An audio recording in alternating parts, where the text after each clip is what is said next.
and welcome to the Sunday service of the Unitarians of Lake Norman. We Unitarians are an open and inclusive congregation.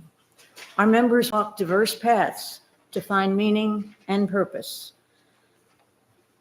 But we are united by our belief in the inherent worth and dignity of all, and by the responsibility to express our faith through acts of justice and compassion. My name is Sandy McFeely, and I've been an active member of this congregation since 2013. Our musician today is Mike Alec, who we've already discovered is fabulous. Our speaker today is Reverend Clint Tawes. He's a father of 3 daughters, a middle school English teacher, and an aspiring UU minister.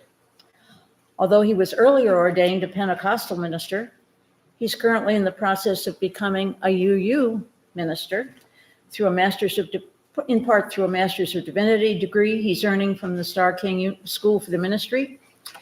You might even think of him as an academic junkie. He's got a BA in English, a Master's in Education, and 3 daughters to raise. Did I mention that? I was one of 3 daughters. It can't be easy. Clint lives in Charleston. So that's in South Carolina. It's a long drive, where he's a member of the Unitarian Church there. Today, he will talk with us about the power and the necessity of transformation. He sees it not as a single dramatic moment, but more of an ongoing sacred process of growth, self-examination, and becoming. In fact, I think he's living this most of his life. We'd start our services and other activities by lighting a candle in a chalice and speaking words appropriate to the occasion. Please join me now in saying today's chalice lighting words, which you'll find in your order of service. We light this flaming chalice to illuminate the world we seek. In our search for truth, may we be just. In our search for justice, may we be fair and loving. In loving, may we find peace. And now Reverend Clint will offer opening words.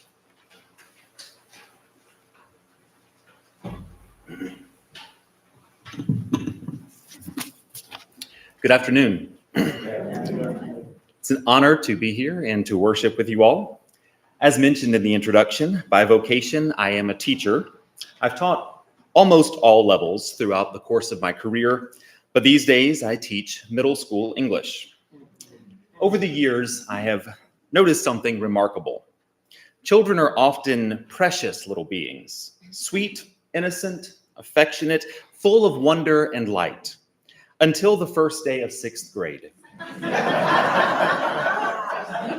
Then, for reasons known only to God, science, and perhaps a team of exorcists, something changes. For the next 3 years, many of them become tiny agents of chaos. They travel in packs. They roll their eyes with Olympic-level precision. They can smell weakness. And they turn even the most minor inconvenience into a full-scale crisis and then react to it with the dramatic energy of a Shakespearean tragedy.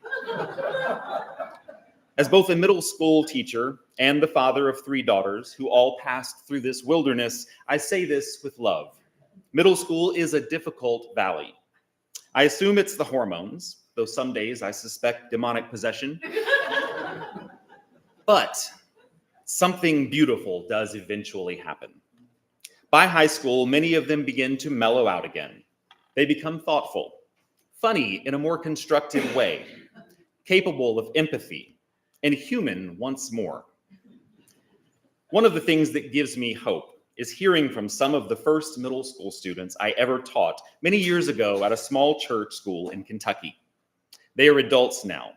From time to time, they find me on social media, and it's a joy to see who they have become. Kind, compassionate, good people. And whenever I see that, I am reminded of something sacred. We are not finished products. We are works in progress. The person we are today is not the person we were 10 years ago, not the person we were last year, sometimes not even the person we were last week. Growth is possible. Healing is possible. Wisdom is possible. Change is possible. And I say that with gratitude, because those middle school children I once taught are just as surprised when they see who I have become, as I am to see who they have become. So today, as we gather in this sacred hour, may we make room for grace, grace for who we have been, grace for who we are, and hope for who we still are becoming. So today, I invite you to come as you are. Come as who you have been. Come as one still growing. Come, let us worship together.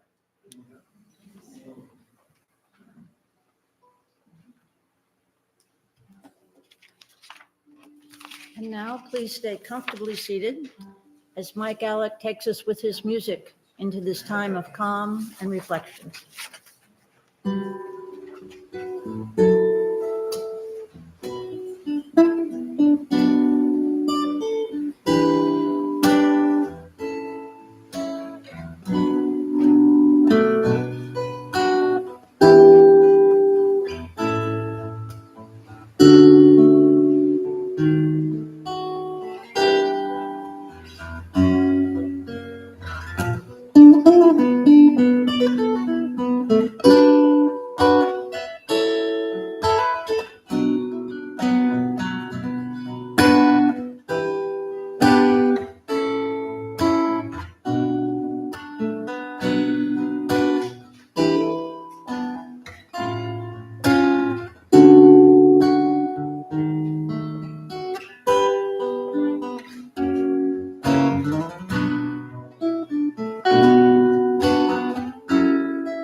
Begin with a reading from the New Testament, book of Acts, chapter 22, verses 1 through 8. Brothers and fathers, the Apostle Paul speaking, brothers and fathers, listen as I now present my case to you. I was as devoted to God as all of you are today. I persecuted people who followed the way, tying up both men and women and putting them in prison. I was on my way to Damascus when suddenly a bright light from heaven flashed around me. I fell to the ground and heard a voice saying, Saul, Saul, why are you persecuting me? I answered, Who are you, sir? And the voice said, I am Jesus of Nazareth, whom you are persecuting. Aside from Jesus, the Apostle Paul is one of the most prominent figures in the New Testament.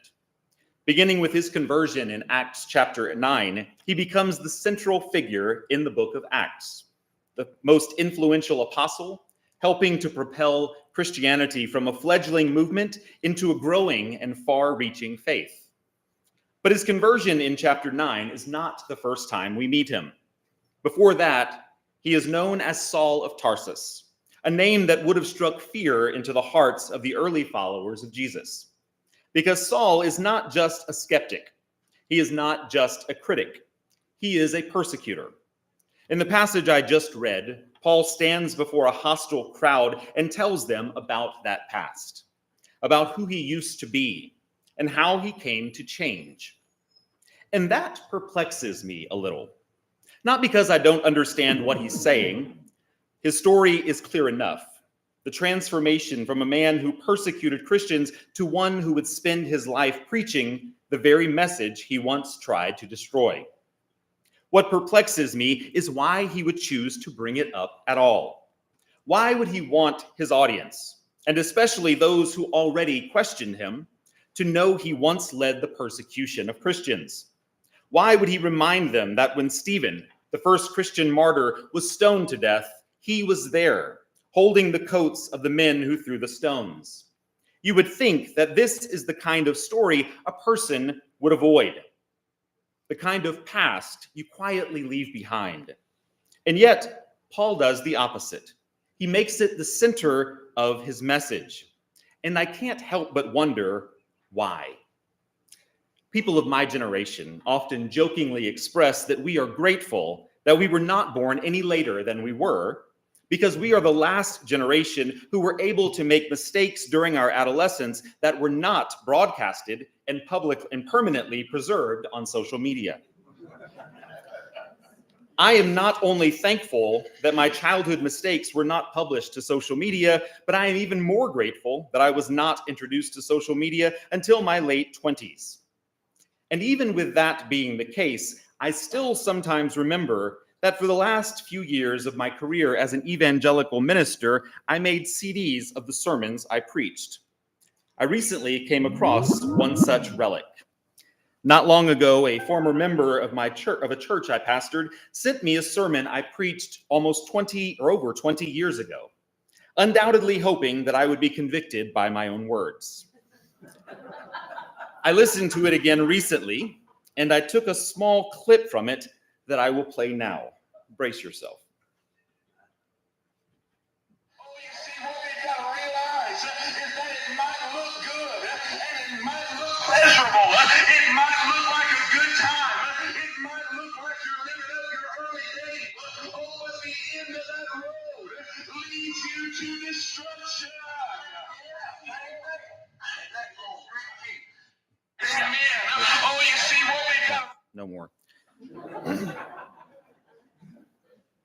Although I did not feel a sense of conviction as my former church member had hoped, as I listened, several things did go through my mind.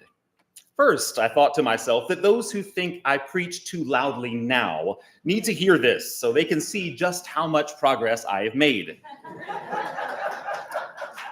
As I listened, I also thought about how antithetical my old sermons are to my current theology, provoking within me a sense of anxiety.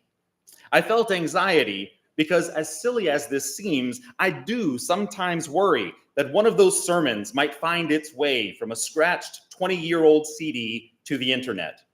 And that if this were to happen, you all and the members of other congregations where I've preached and formed relationships will hear the words I used to preach. This concerns me because I am confident that if you had known me in 2006 rather than 2026, you would not have liked me very much.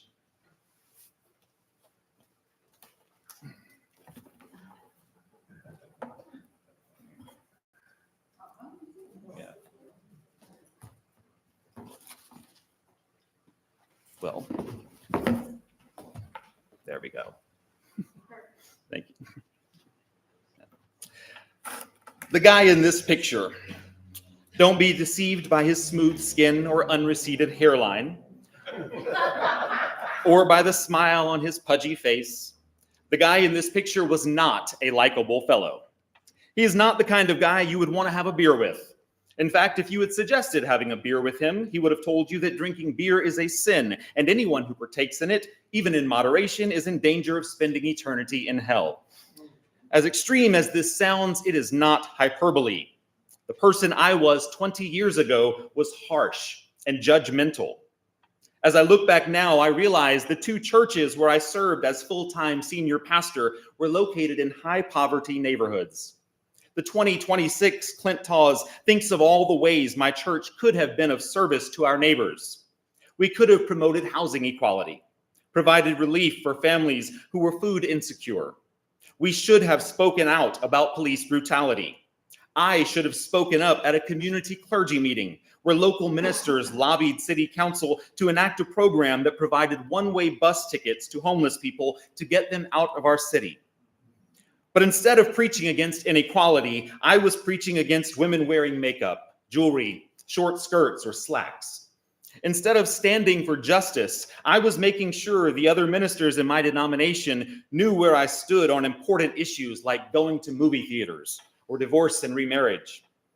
The unassuming young man you see pictured here is also a misogynist, but he doesn't know it yet. He thought he was somewhat progressive because he took an active stance in favor of allowing women to minister and worked in 2 churches under the leadership of women pastors. Nevertheless, his support for women in ecclesiastical leadership roles was conditioned on their strict adherence to puritanical standards of modest dress and, of course, dutiful submission to their husbands. And while he supported a woman's right to stand behind a pulpit, he very much thought he had the right to impose his religious views upon them and to take away their bodily autonomy. He was not just passively opposed to women's reproductive freedom, nor did he limit his anti-choice views to the pulpit. He served as president of a local pro-life group, attended and organized protests, and lobbied lawmakers to impose his morality on the bodies of women. If you had met Clint Tawes in 2006 instead of 2026, you might have been standing on opposite sides of a protest, and you definitely would have been on opposite sides of most issues. Quite possibly the worst thing about the guy in the picture here is that he was a hypocrite. He often lambasted LGBTQ people from the pulpit and made snide comments whenever he saw gay people who had the audacity to exist in public, all the while knowing every homophobic word he spoke was said in an attempt to deny and to mask who he was. If you had met me in 2006, you would not have liked me, and that's okay. I don't like the 2006 me either. I will say, however, that he does have one redeeming quality. Despite being a harsh, judgmental, misogynistic, homophobic, hypocritical closet case, there is one thing about him that I respect and that I will always admire. When he encountered people and experiences that forced him to question his beliefs, he was willing to confront his own cognitive dissonance, admit he was wrong, and to change his views. That is not an easy thing to do. It's not easy to admit you're wrong, even about small things. But the young man you see in this picture eventually began to question and doubt what he had been taught, what he believed, and what he preached to others from the pulpit. As doubt turned to disbelief, he found the courage to admit he no longer saw the world in the same way, that he had been wrong in his theology, social views, and political beliefs. He admitted he was wrong, even though it meant losing his career, his family, and his friends. I still don't like to talk about this man, and yet I've devoted a large portion of this message to doing just that. Not to keep old failures alive, but to bear witness to the human capacity for transformation. I don't think the Apostle Paul especially liked remembering or talking about his past. The sermon he preached in the reading was not really about Saul of Tarsus, persecutor of Christians who wreaked havoc upon the early church. It was about the experience on the road to Damascus, the realization that his purpose, his life's direction was all wrong, and the ability to change. The road to Damascus has come to represent a moment of transformation, a moment when something breaks through, when something shifts, and we can no longer see ourselves or the world in quite the same way. As I was preparing this sermon, I tried to pinpoint my own Damascus Road experience. As I thought, at first, I thought of a moment from my time at the College of Charleston. One day in Jewish American literature class, we were discussing Call It Sleep by Henry Roth. In the passage we were reading, the main character becomes captivated as his rabbi reads from Isaiah chapter 6, the story where the prophet sees a vision of God's throne. In that vision, an angel uses tongs to take a burning coal from the fire in heaven and touch it to Isaiah's lips, symbolizing his forgiveness and calling as a prophet. I had read that scripture many times before, but I had never read it in an academic setting where I was encouraged to think critically. And for just a moment, I forgot that I was not supposed to question the Bible. So I did. As my professor continued lecturing, I could no longer hear a word he said, because the one question had risen above all others. That one question would not let me go. It demanded an answer. Why did an angel need tongs?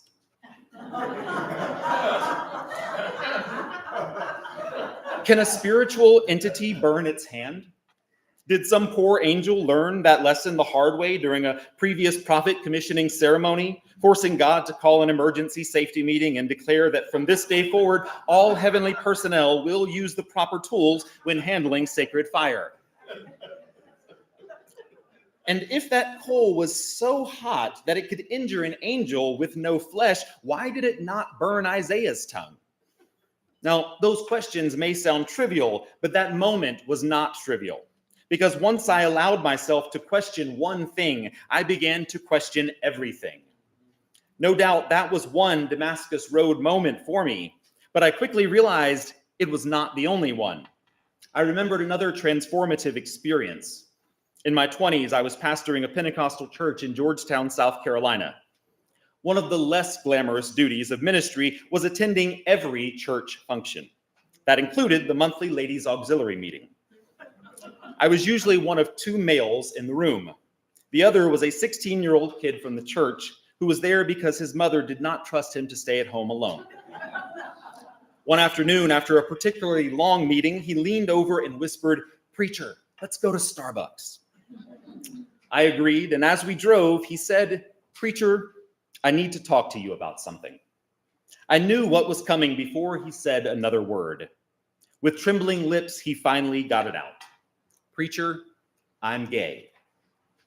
After a pause, he asked another question, the one that mattered the most. "Is it a sin for me to be gay?" Now, this kid had grown up in that church. He already knew what our doctrine said. He had heard the sermons, he knew the scriptures, he knew the expected answer. So when he asked me that question, I knew he was not looking for doctrine. He was asking me to search my own soul for truth. And in that moment, I felt the full weight of my role pressed down upon me. I knew what I had been taught to say. I knew what the church expected me to say. But I also knew that whatever answer I gave him would stay with him for years. It would shape how he saw himself, how he saw God, how he saw whether there was room for him in this world. And I realized with a terrible clarity that answering him the way my denomination expected could devastate this young man's life. And yet, I did not have the courage to give him the answer my heart knew was true either. So I took the coward's path. I told him that I believed he already knew the answer. Not long after that, he showed us that he did. He came out to his family, then to the church, then to everyone else in his life. And he did so not timidly, not apologetically. He did not ask for anyone's forgiveness or permission to exist as his authentic self. He did it boldly, honestly, freely. And I watched this 16-year-old kid do what I, a grown man and ordained minister, had not yet found the courage to do. Because while he was telling the truth about himself, I was still hiding from mine. I was still preaching against LGBTQ people, while knowing every word I spoke was also aimed at myself. I was still trying to survive by denying who I was. And then this teenager stood before me, not with a sermon, not with an argument, not with a theological treatise, but with his life, with his honesty, with his courage. And his courage awakened my own. His strength became strength I could borrow until I found strength of my own. His freedom showed me that freedom was possible for me too. And less than a year later, I too found the courage and freedom to be who I am. I may not have realized it at the time, but that drive to Starbucks was a trip down Damascus Road. not because a bright light flashed from heaven, not because I heard a voice from the clouds, but because I encountered someone whose courage transformed me. As I reflected, I thought of so many other transformative experiences. And then I came to the conclusion that there was no single Damascus Road experience for me. And I would venture to say that is the case for most people. Change is not the result of one life-altering experience, but our response to many people and experiences, some more memorable than others. We don't have just one Damascus Road experience in our life, but rather life is an ongoing journey down Damascus Road, or at least it should be. Our lives should be a journey of countless encounters with new people, new experiences, and new information that challenges our assumptions, questions our values, and transforms our perspective. I cannot imagine how sad my life would have been if I had not allowed myself to journey down my own Damascus Road, a road that represents awareness, growth, and transformation, a lifelong pilgrimage towards self-actualization, a journey many people deny themselves, believing the myth that consistency equals stability, and that to be strong, one must remain static, fixed, unmovable, unchanging in one's convictions. We often hear this sentiment in tribute speeches, when a person is praised for always staying the same, for never changing with the times. We hear it whenever someone says, "I'm the same person I've always been," as though that were automatically a virtue. But I'm not nearly as troubled by a person whose views have changed over the years as I would be by someone who, over the course of decades, has not encountered one new piece of knowledge, not one meaningful relationship, not one life experience that caused them to rethink anything at all. Please don't misunderstand me. I do not think our principles should shift with every passing breeze. But if what you know today tells you that you were wrong yesterday, there is nothing noble about clinging to error. There is nothing strong about stubbornness. It takes true courage to change. Transcendentalist writer and Unitarian minister Ralph Waldo Emerson famously said, "A foolish consistency is the hobgoblin of little minds." It's like a little ghost inside of us that causes us to cling to past beliefs at the expense of personal growth. He went on to say, "With consistency, a great soul has simply nothing to do. He may as well concern himself with his shadow on the wall. Speak what you think now in hard words, and tomorrow speak what tomorrow thinks in hard words again, though it contradict everything you said today. Ah, so you shall be misunderstood. Is it so bad, then, to be misunderstood? Pythagoras was misunderstood, and Socrates, and Jesus, and Luther, and Copernicus, and Galileo, and Newton, and every pure and wise spirit that ever took flesh. To be great is to be misunderstood." Whenever I read those words, I cannot help but think of other pure and wise spirits. Great men and women who were misunderstood because they dared to defy the hobgoblin of consistency, because they dared to admit they were wrong, and because they found the courage to change. When I was a student in Bible college, one of my favorite singers was Bishop Carlton Pearson, a minister and musician who produced several albums entitled Live at Azusa. Azusa Street in Los Angeles is considered the birthplace of the modern Pentecostal movement. The albums featured African American spirituals and Black gospel music with an emphasis on the Pentecostal tradition. One of my favorite songs was from his second album, the spiritual "I Know I've Been Changed." And as spirituals often do, it repeats this line several times, then ends with the line, "Because the angels in heaven done sign my name." Other than enjoying his music, I never really thought much about Reverend Pearson. I knew from the albums that he was a minister in the Church of God in Christ, a historically Black Pentecostal denomination and the largest Pentecostal denomination in the world. I assumed correctly that he was pastor of a megachurch somewhere.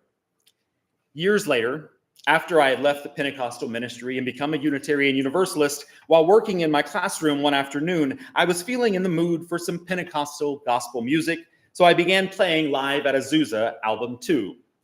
As the song "I Know I've Been Changed" began to play, a colleague popped her head in my door and asked if I was listening to Carlton Pearson. I knew she attended a Pentecostal church, so I wasn't surprised that she was familiar with him. But as she left, she made a comment that puzzled me. She said she used to like his music. Then she said snidely, "He sure has changed, but not in a good way." Puzzled by this comment, I immediately performed a Google search, and what I read fascinated me. Bishop Carlton Pearson was the senior pastor of a mega church in Tulsa, Oklahoma. In 1994, he was especially moved and heartbroken by the atrocities that occurred during the Rwandan genocide. But even more devastating to Pearson than the loss of these innocent lives in Rwanda was what his church believed happened to them after their death. The idea that because they were not evangelical Christians, innocent victims of genocide would suffer for eternity in hell shook the core of Pearson's faith. Unable to reconcile what he had been taught and what he himself had taught about salvation, heaven, and hell with his understanding of the nature of God, Pearson began to preach a new message, that there was no hell and that salvation had already been bestowed upon every human being. This did not go over well with the leaders of evangelical and Pentecostal denominations. Pearson was denounced as a heretic and stripped of his credentials. His congregation dropped to half its number. Still, he continued preaching, receiving ordination from the United Church of Christ. But having lost much of his congregation, including wealthy members whose donations had sustained the church, he could not continue to keep the doors open. So he and the remainder of his congregation accepted an offer to have service at All Souls UU Church in Tulsa. After the 10 o'clock UU service, Bishop Pearson's congregation held service, but soon everyone found that the UU congregation preferred the more upbeat 11:30 service, and soon they were all worshiping together. Eventually, Bishop Pearson announced that he would no longer hold services, that All Souls UU Church would be his spiritual home, and he suggested his now former congregation make it their church home also. They did. And today, All Souls Unitarian Universalist Church in Tulsa is a unique UU congregation with a very Pentecostal feel to its worship services. Bishop Pearson passed away a few years ago, but through the continued work of All Souls UU congregation, his legacy lives on. The legacy of a man who was willing to sacrifice everything to say, "I am wrong," and to allow himself to change. If you had asked the guy in the picture here where he would be on the third Sunday of April 2026, he would have answered in the pulpit of a Pentecostal church. And he would have gotten the pulpit part right. Who I was back then never anticipated becoming who I am today. The person I am today wonders who I might be in another 2 decades. So, I don't normally make it a practice of inviting myself back to a church, but I literally set an appointment on my Google Calendar for 20 years from today. Since that falls on a Friday, I set it for April 28th, 2046. So worship committee, please pencil me in tentatively for that date. Assuming I am still on this side of the dirt 20 years from today, I would love to come back so we can talk about how much we all have grown and changed. Amen, and may it be so.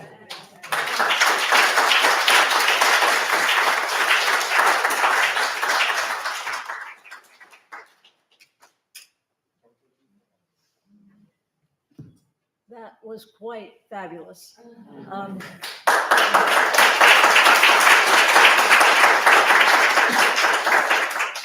And we have come to the part of our service where you all are invited to ask questions, offer your thoughts and comments about change, growth, and transformation. Please come up to the microphone so everyone can hear you and the folks at home can see you on the recording. This microphone is for the recording. Either one. It's not? That mic is on, but yeah, you can speak to either one. It doesn't matter. Okay, we can use any mic, just pick a microphone.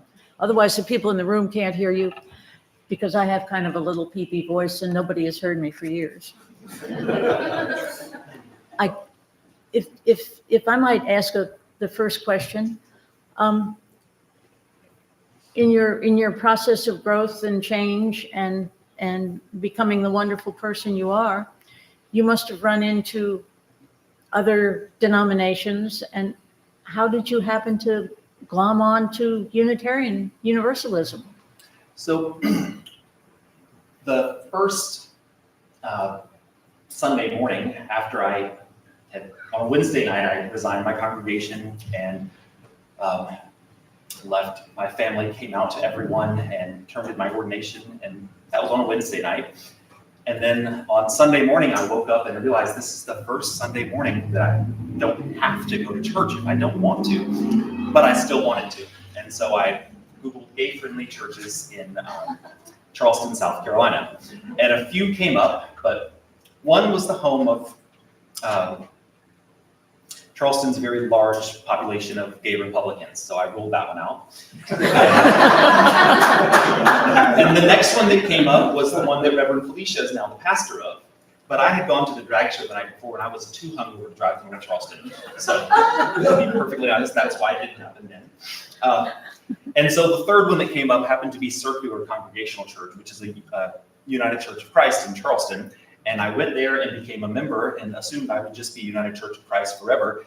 But then when I graduated from College of Charleston, it was 2009, when the economy crashed, there were no jobs. So anyway, went to Savannah, and the United Church of Christ there was not open and affirming. So my minister at the church in Charleston said, you should go to the UU Church. And so that's how I became UU. Wonderful. And that's how many of us landed in a UU church. You know, we just didn't quite fit anyplace else for a whole lot of different reasons. Would anyone like to ask or comment or share an experience? Thank you. Thank you. Two things. One, I always wonder when I hear a story like yours, exactly how you got to be him on the cardboard open up thing. And the other is you're obviously a man, partially because you've been a teacher, who has a way with words. And I wonder if you've written anything that we could take a look at and read. As for how I became the guy in the picture, a lot of fried chicken had a lot to do with that.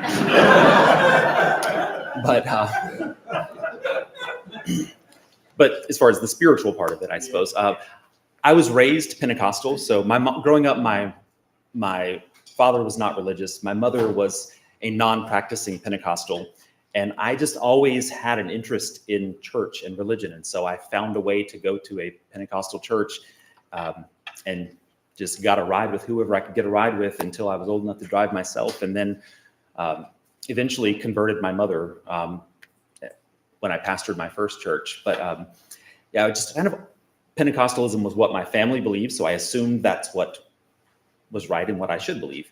And so, yeah, there was nothing specific that, pushed me in that area other than just that's what all my family was. So I assumed that's what I was supposed to be too.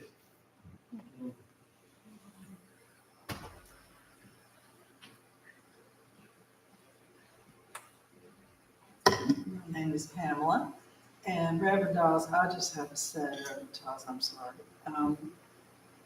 That is such an incredible story, and you are so courageous. I grew up it wasn't called Pentecostal, but it was certainly Primitive Baptist. And the whole time I was, as a child, nothing made any sense because everything seemed to one sentence contradicted the next. And I can only imagine growing up in that and being a minister, how much courage it must have taken. And what a gift you are to us here today. And it will not be 20 years before you come back.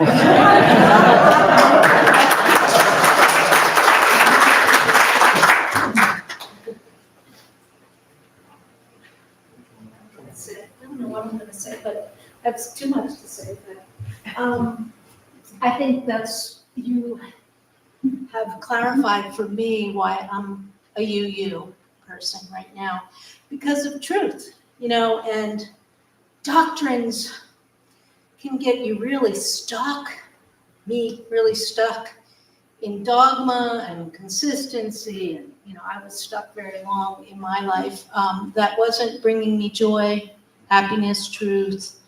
And so I thank you for bringing up cognitive dissonance. I suffered a lot with that. And I just appreciate your whole story, and truth did set me free as well.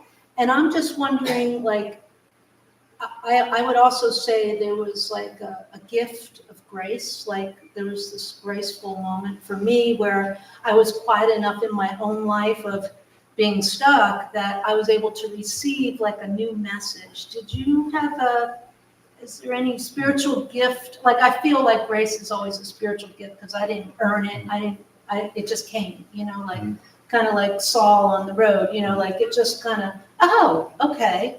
Truth does matter, and it's going to set me free. So I was wondering if you had a spiritual gift that you could refer to. Wow. I'm sure I'm going to think of something really brilliant on the ride home, but I couldn't say. But right offhand, other than just learning or just accepting myself and not caring what, just learning to not care about what others are thinking about me or what their opinion of me is. That's been, I guess, the biggest gift I've had. Just being able to be free and be open about who I am in front of even family members that I know don't approve and don't like it, and just not to care about it at all. This is totally sounds like it's off, but a few weeks ago, I found, you remember back in the 80s, 90s, those fanny packs that we used to wear? I found one in Goodwill, and I said, that would be so handy. And I know middle school children are going to roast me relentlessly for it, but I decided, who cares? They're middle school kids. Who cares? And that's the same approach I have about who I am with, the world, and my friends who are still Pentecostal, my friends who are still have the same belief, my family members. Who cares? It's going to be okay regardless. Yeah. You're enough. Exactly. You don't need to prove to anybody else. You are loved. You are enough. Yes. Shame in that. So I carry my identity as proudly as my fanny pack.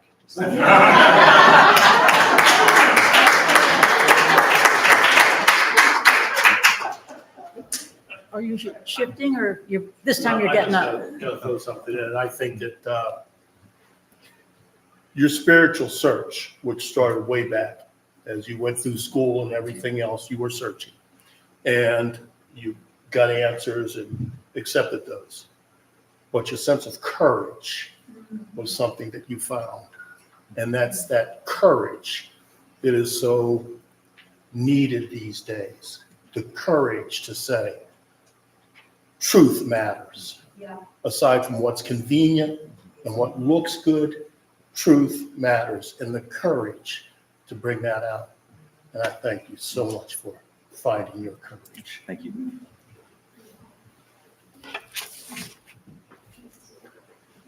Thank you. Thank you. Okay, Mike Alec, turn all of this into music somehow. It's whole order. Yeah. Oh, you got it.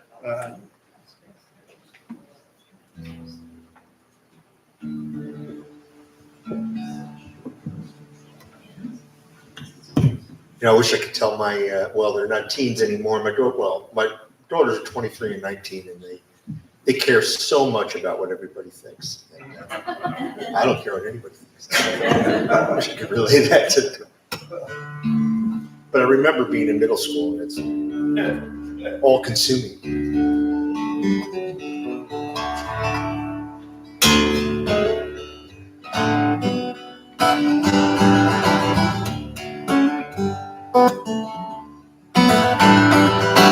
And again. I believe the tide is gonna come and steal you home.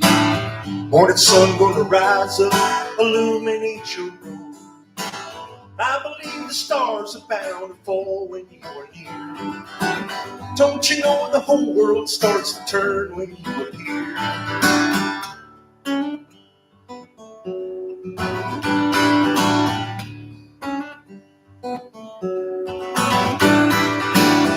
I believe the sad weather gonna ease your mind. I believe this moment has been coming for all time. I believe the road ahead is lined with dreams come true. Don't you know the better days are all because of you?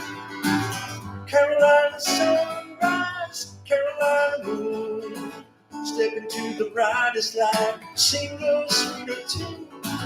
Carolina sunrise, Carolina moon, I believe a better day is coming for you soon.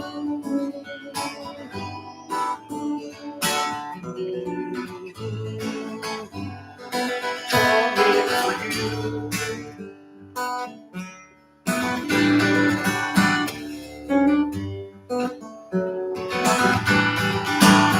I believe the water's gonna come and heal your soul. I believe your ocean waves, they're always gonna roll. I believe the love will find a way into your heart. Don't you know it's always been inside you from the start? Carolina sunrise, Carolina moon, step into the brightest light, sing a sweeter tune. Carolina sunrise, Carolina moon, I believe a better day is coming for you. Carolina sunrise, Carolina moon, step into the brightest light, sing a sweet tune. Carolina sunrise, Carolina moon, I believe a better day is coming for you soon.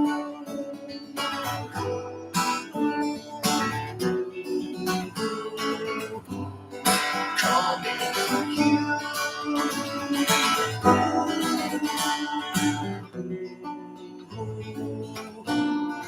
Coming for you.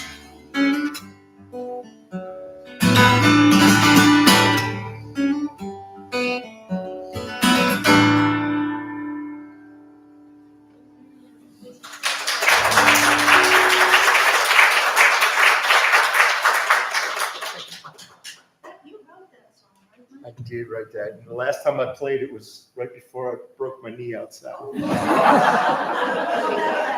I wrote it at Oak Island on our songwriter retreat in the morning on the beach.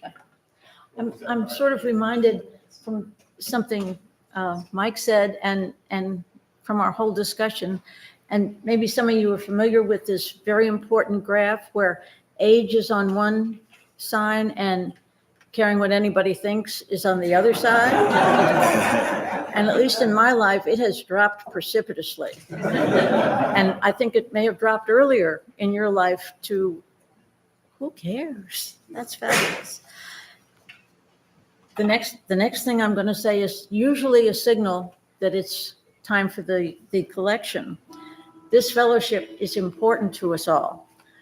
But don't reach for your wallet yet. Karen Abrams has a word she would like to share with all of us. They can reach for their wallet. It's okay. Thank you again for such a wonderful message. You're at my old church. So see what happens at the Charleston Unitarian Church? Get good people. Anyway, you're going to be glad to know this is the last Sunday promo for Plan Giving. I know you've enjoyed each one, but this is it. But we have appreciated everybody's patience and interest as we've shared information about this new program. There are cards in your chair. You may have wondered what they're for. They're for feedback. We would love to know, have we missed something that you wish you knew about? What else you can do to help us strengthen this? Okay, so if you have a second, please fill it out, and you can just hand it either to Ray or to myself as you walk out. One question we have heard from people is if I include the fellowship in my estate plans, what happens to the money? Where does it go? Well, you get to decide that. Estate gifts are generally added to our endowment. We have two funds in our endowment. One is a general fund and one is a building fund. And the building fund is reserved for the time when we are going to purchase or lease a permanent home for the congregation. As everybody knows, we rent this very happily with the Quakers, but it is a temporary arrangement. So if you wanted to give money through your estate that might help the church buy its own home, when you set up your plan or mark that where the money would go, you would put UUFLKN for the building fund. Or if you just wanted to give your money to the church so that it would have a strong budget to be able to build upon, you would not restrict it. It would just then go into the general fund. So how big is our endowment? I know it's the question that has just been coming up to your mind. And basically, it's pretty small. And that's the reason we have started a planned gift program and the Foundation Society to encourage all of us to think not only of our annual gift, but can I make a gift like through my estate that would help the church when I'm not here? At this time, we have $43,000 in our general endowment, and we've got about $13,000 in our building fund endowment. Both funds are managed for us through the UUA's Common Endowment Investment Fund. It's a nice thing about being part of a wider congregation. All churches need help with investment. So the UUA has a committee, and we are part of that. And they use, this is another nice thing I was glad to learn, they use socially responsible investing, which means that they're not investing in tobacco, they're not investing in defense or people that are building weapons, they're not investing in major polluters, they're not investing in people that are sweatshops. They're looking for industries that we'd all be proud to say, yeah, we're a part of that. So, but even with those restrictions on the way they invest, they're earning over 12% a year. And that's where our money is in those endowments. Right now, we are taking all the money that endowment earns and we're putting it right back into itself. We're living off our annual giving. And the reason that we're doing that is we want that to grow. So all of the earnings are returned. When it's time to begin pulling that money to help with projects, we will, on the general endowment, we'll spend 4% of those earnings a year. And the rest will continue to go back in, because the thing about an endowment is you're building for long term and you always want it to grow. Now, the special thing that will happen on the building fund is when it's time to build a church or to buy a property or to lease one forever, we will liquidate that fund and use all of the fund money that's there for that purpose. So they have two different purposes. So want to encourage you to think about the Foundation Society and how it will help us make a difference long-term for our community. And I want to thank you on behalf of Sue Friday and Ray Smith and Andy Smith, who's not here, and me for letting us come and visit with you about it. And if there's anything we can do to help you with it, let us know, okay?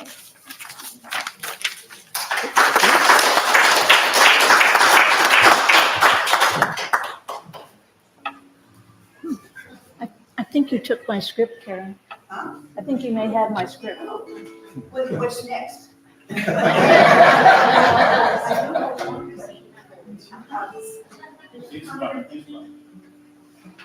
the Common Endowment Fund invest in wineries and breweries? That I hope so.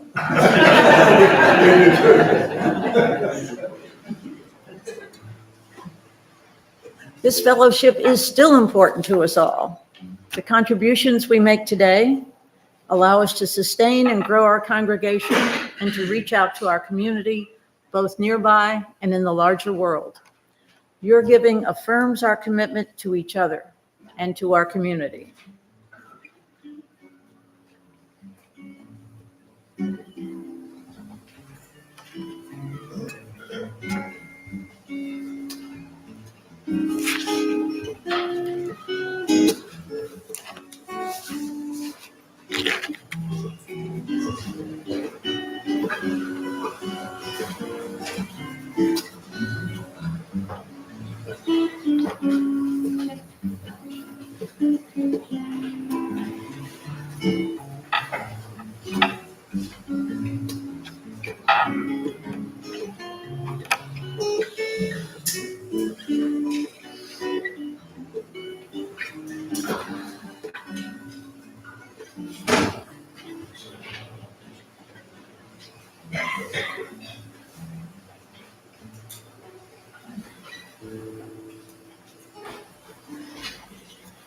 With grateful hearts, we receive these gifts.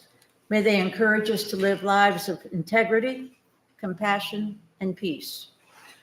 We're also grateful to all the people whose efforts make our service possible, to the work of our board, to our practical works of service to help all humans, animals, and the earth.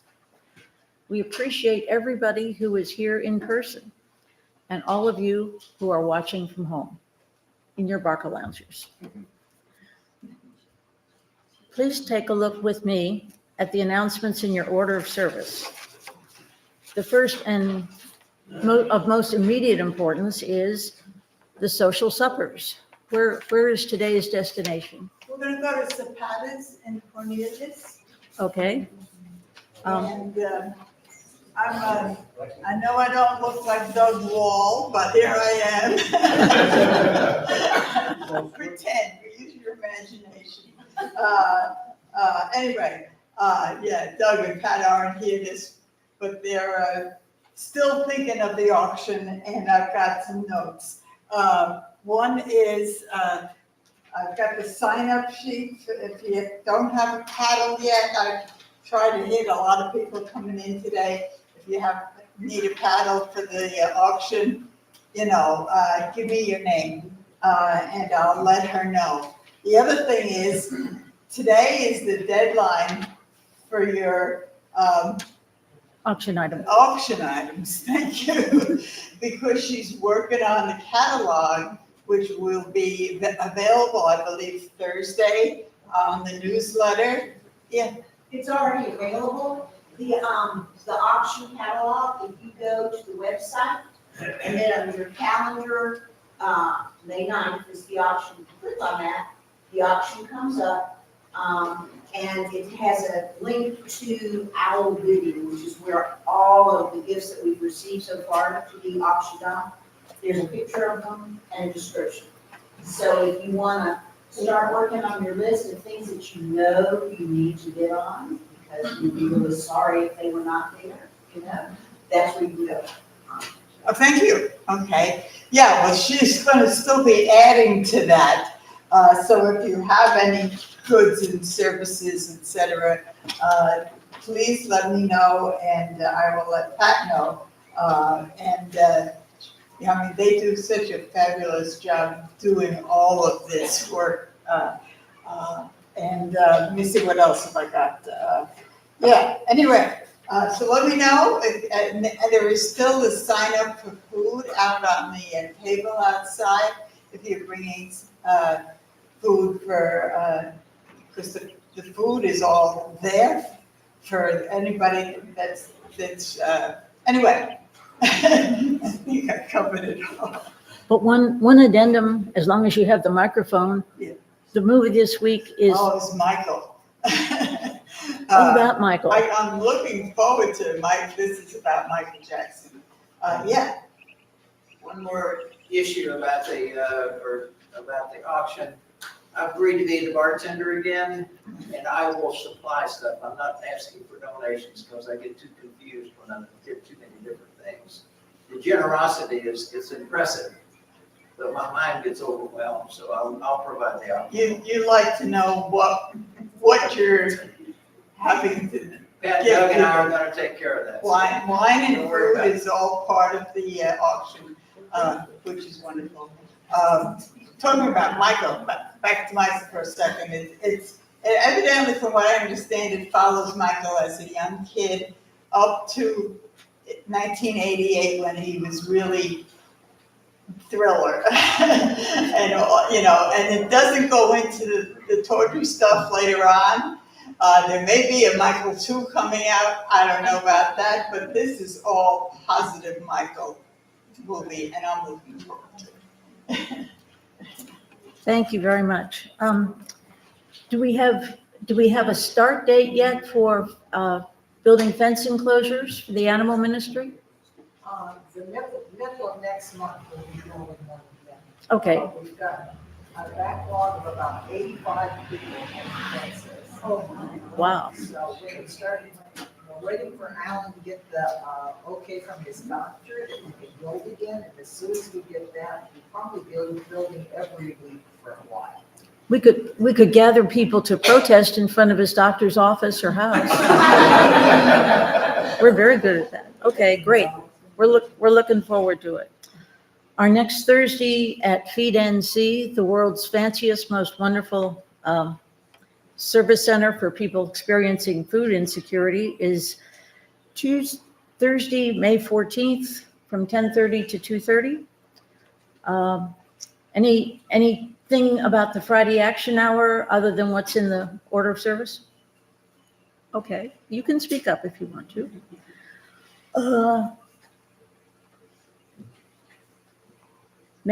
Well, that's way next month, the litter pickup on Concord Road. That can wait. But be sure to mark your calendar and and Natalie has something very important to say. So she's going to come up here and come on up. No, but you have microphones and you have people and you have a fan base. You make me more nervous. Okay, well, Mike Alec, our wonderful musician, is going to be providing the entertainment at a ladies' luncheon in the community that I belong to. That's going to be May 13th. It's a luncheon just for ladies. And there are some other tickets available that people from here could get. If you're interested in seeing Mike at our ladies' luncheon, please see me and I'll arrange for a ticket. Thank you. It's just for ladies? Yes. That's for ladies. Except for me. I heard they're gonna feed me too. If you want to. Our closing song today is, I confess, one of my favorites. It's number 1051, We Are. It's a 4-page song. So if you want to, it's just fine to sit through the whole thing or just sit when you need to. We've been looking forward as we've talked about change and transformation and futures. This song looks definitely backward in time to all the changes that had to happen before we all appeared.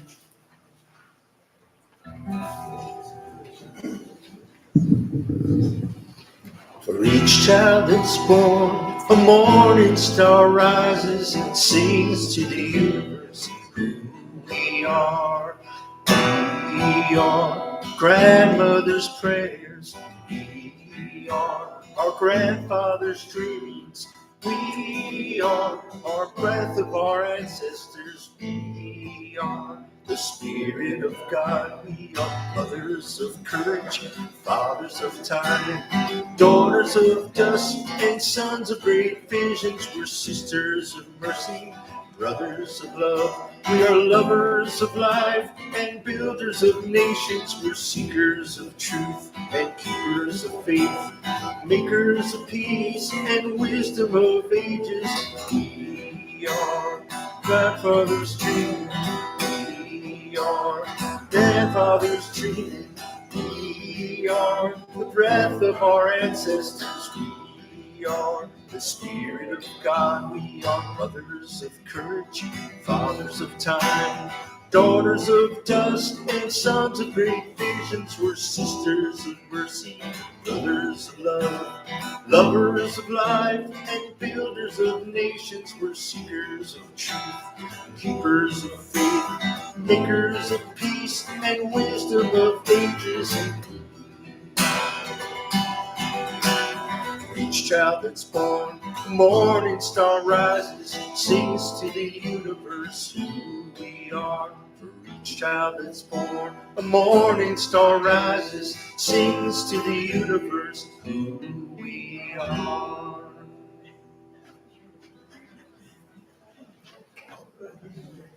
That's a lot of words. Yeah, That's good. you done good. And I think we're now ready for closing words from Reverend Clint, which he has described previously as a benediction. And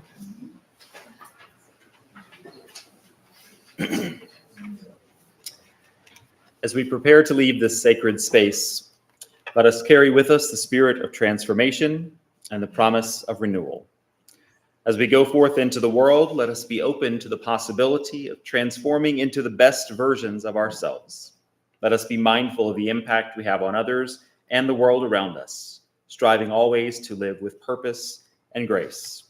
May we remember that we are not alone on this journey. We walk together, supporting and uplifting one another in our shared quest for growth and transformation. Go in peace, with hearts open to change and minds ready to embrace the endless possibilities of each new day.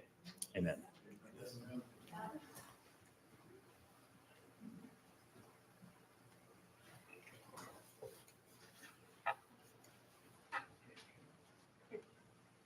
please say with me the words in your order of service as I extinguish the chalice. We extinguish this chalice, not the light of truth, warmth of community, the fire of commitment. These we carry in our hearts until we meet again.